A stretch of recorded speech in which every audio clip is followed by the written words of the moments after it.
What if I told you that the most successful Russian spy in American history wasn't some shadowy figure from a Hollywood thriller, but a middle-aged family man who attended church every Sunday, coached youth basketball, and lived in the suburbs for over 20 years?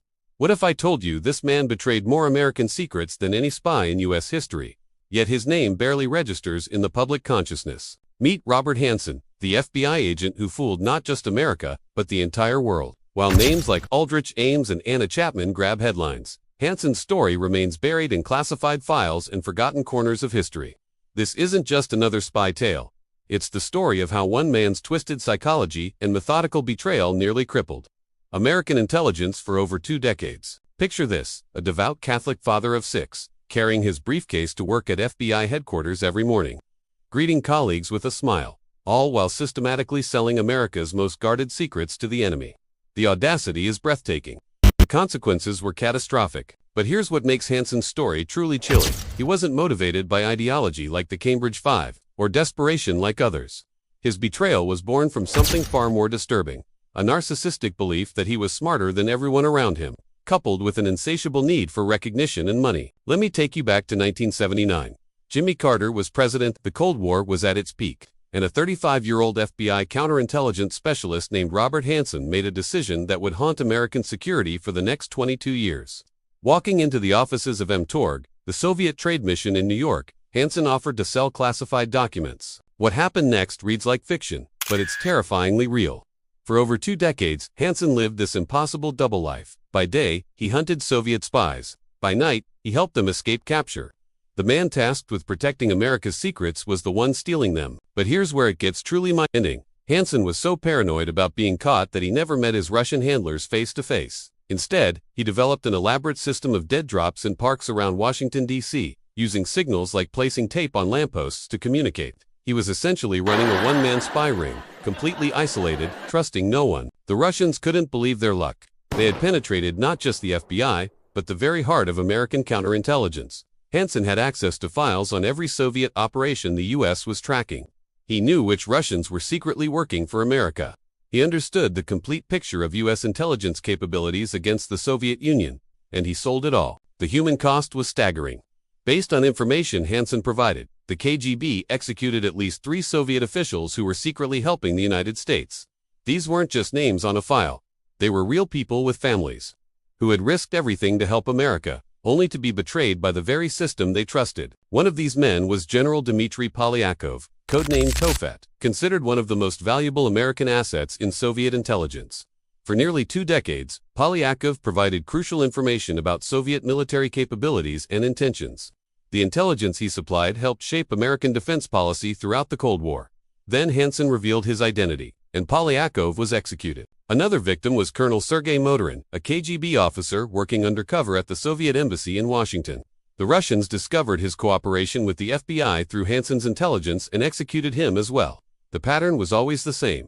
Hanssen would identify American assets, and they would mysteriously disappear. But the damage went far beyond individual lives. Hanssen compromised the tunnel the FBI had dug under the Soviet embassy in Washington, a multi-million-dollar operation years in the making. He revealed details about American nuclear war plans, satellite surveillance capabilities, and defensive strategies. He essentially gave the Russians a roadmap of American vulnerabilities. What's most disturbing is how Hanssen justified his actions. In letters to his Russian handlers, he revealed a man consumed by intellectual arrogance and financial greed. He wasn't driven by communist ideology. He openly mocked the Soviet system. Instead, he seemed to view his espionage as an intellectual chess game, one where he could prove his superiority over his FBI colleagues who never suspected him. The psychology behind Hanssen's betrayal is fascinating and terrifying. FBI behavioral analysts who studied him after his arrest described a classic narcissist who felt undervalued and overlooked despite his obvious intelligence. He graduated from Northwestern University, earned an MBA, and spoke multiple languages.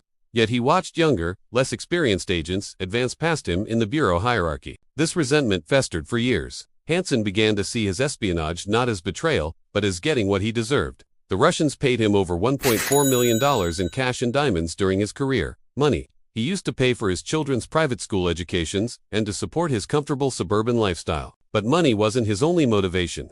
Hanssen craved recognition, even from his enemies.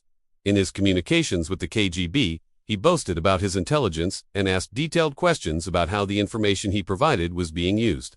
He wanted to know that his betrayal mattered, that he was making a difference in the great game of espionage. The most chilling aspect of Hansen's story is how close he came to never being caught. For over 20 years, he operated with near-perfect security. He never met his handlers. He never traveled to Russia. He maintained his cover so effectively that when the FBI finally began investigating a possible mole in the intelligence community, Hansen was assigned to help find himself. Yes, you heard that right.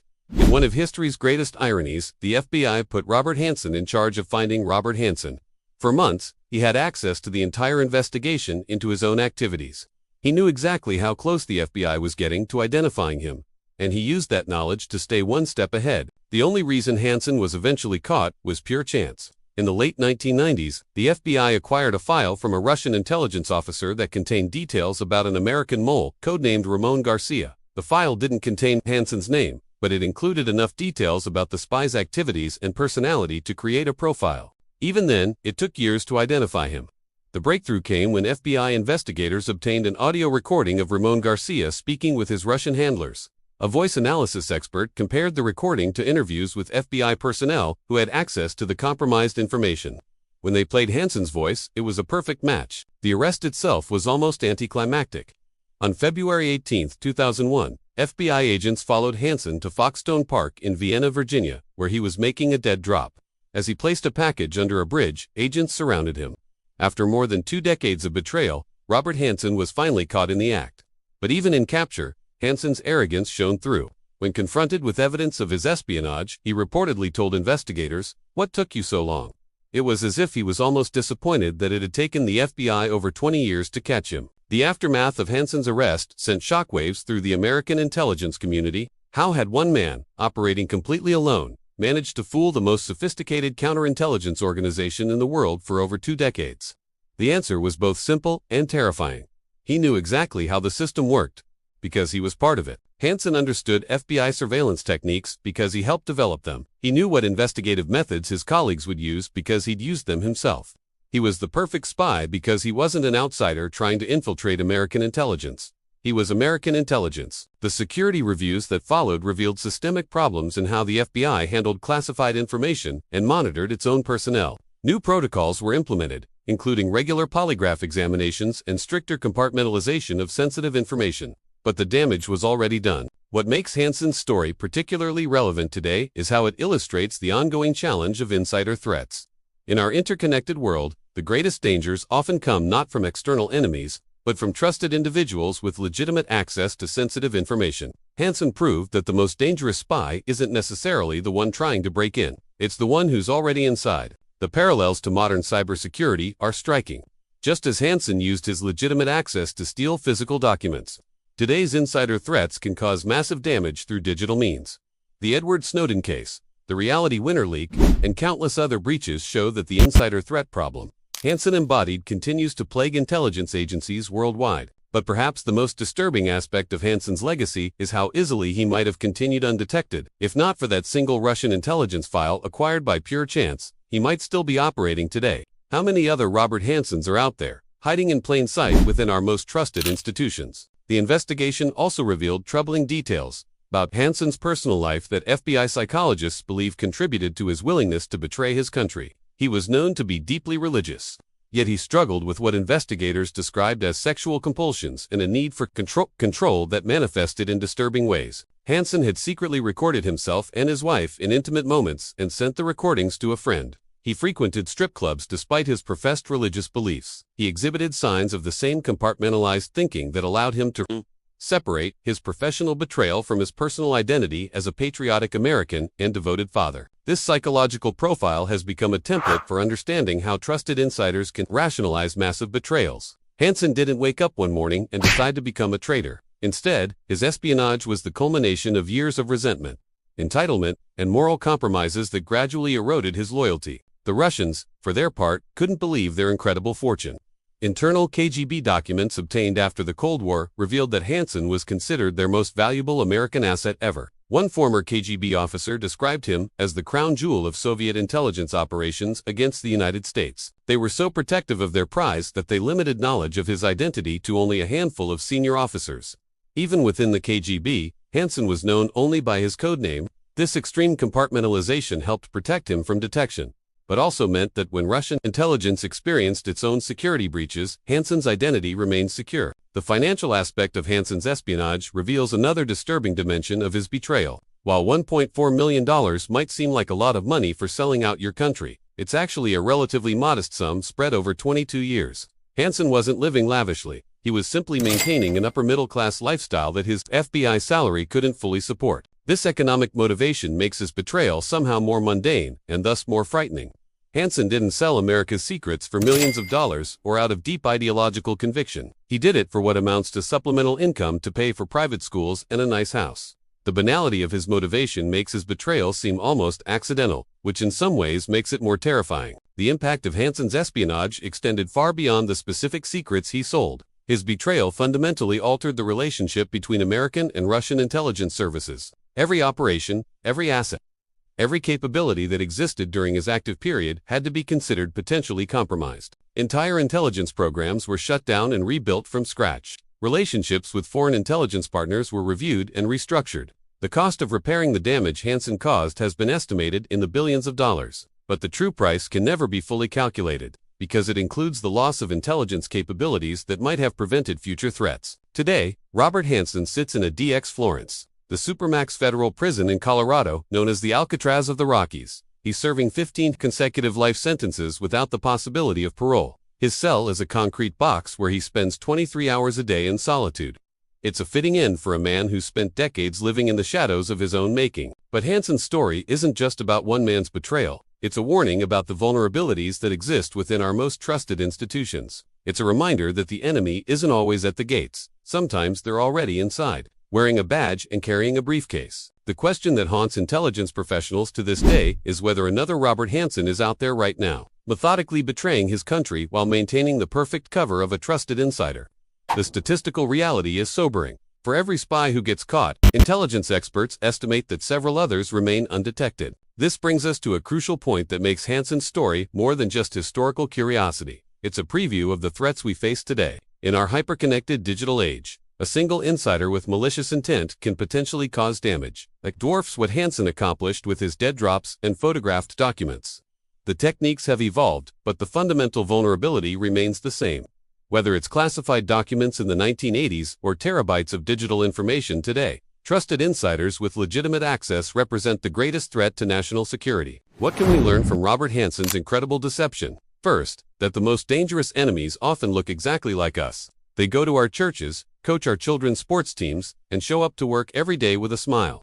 The threat isn't always foreign and exotic. It's familiar and domestic. Second, that psychological factors like resentment, narcissism, and feelings of being undervalued can transform loyal citizens into dangerous traitors. Organizations need to be aware of these warning signs and create environments where talented individuals feel valued and heard, before their frustrations metastasize into something darker. Third, that no security system is perfect, especially when the threat comes from someone who helped design that system. The insider threat will always be the hardest to defend against, because insiders understand exactly how defenses work and where the weak points are. Finally, Hansen's story reminds us that vigilance can never be relaxed. The Cold War may be over, but the game of espionage continues, with new players and higher stakes. In an era of cyber warfare and digital espionage, the potential for a single insider to cause catastrophic damage has never been greater. So, the next time you hear about a data breach or intelligence failure, remember Robert Hansen. Remember that the greatest threats often come from within, wearing familiar faces and carrying the credentials that grant them access to our most precious secrets. Remember that the enemy might not be trying to break down the door. They might already be sitting at the desk next to yours. The story of Robert Hansen isn't just history, it's a warning. In our rush to defend against external threats, we must never forget that sometimes the call is coming from inside the house. And sometimes, the most dangerous spy is the one whose betrayal seems impossible, because we trust them completely. What do you think about this incredible case of deception? Have you ever wondered how many other Robert Hansens might be operating undetected in positions of trust right now? The reality is, we may never know until it's too late. If this story of espionage, betrayal, and the hidden vulnerabilities in our most trusted institutions captivated you, make sure to subscribe to our channel. We dive deep into the forgotten stories of history that shaped our world in ways we're only beginning to understand. Hit that subscribe button and the notification bell, because the truth is always stranger than fiction. And these stories need to be told. The next time someone tells you that the age of spies is over, remind them of Robert Hansen. Remind them that in a world of digital secrets and global networks, the insider threat has never been more dangerous. And remind them that sometimes, the most important stories are the ones we've forgotten, or the ones we never learned in the first place. Tell us which country or city you're watching from. See you in the next video. Bye.